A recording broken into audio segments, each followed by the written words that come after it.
So the next thing that you should do, okay, as we work our way through this document, number D here says for you to plan your answer. So now you're going to answer this question. Okay, so if I scroll up to the top, what was the question? The question was, how is epidemiology used to improve the health of Australians, for 6 marks?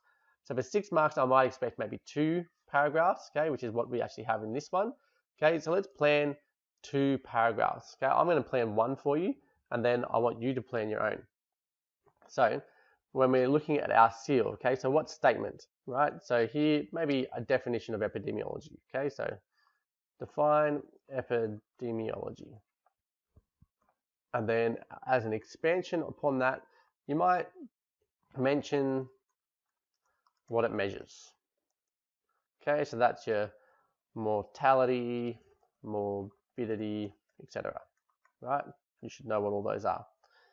Then you need to apply it. So now I'm going to think of an example, right? So an example of one of those measures, maybe.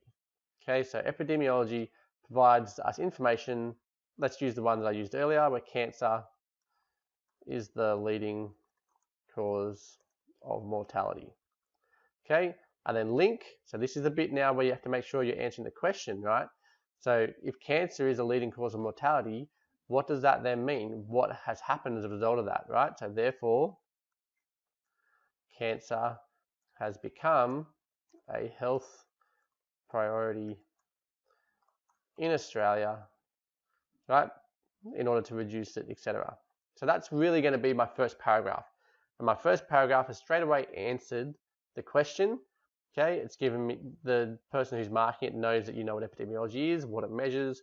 You've given an example, and that example has then helped you to show that people use it to actually change things.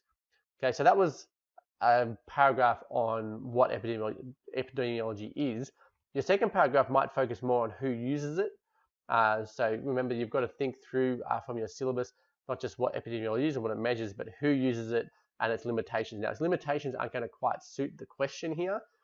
So you're really probably going to focus in your second paragraph about who uses it. So you might say, have a statement about who's going to use it, mention the range of people who use it, an example of a group who uses it and what they use it around, and how that is then used in your link to promote health in Australia and to improve the health of Australians. Okay, so that's what you should do with your plan. You should also get a friend to have a look at your plan once you've done that, and get some feedback from them, and make sure that your answer, what you've planned to answer, is actually going to match the criteria to get you full marks. Okay, so use the marking criteria to evaluate your plan.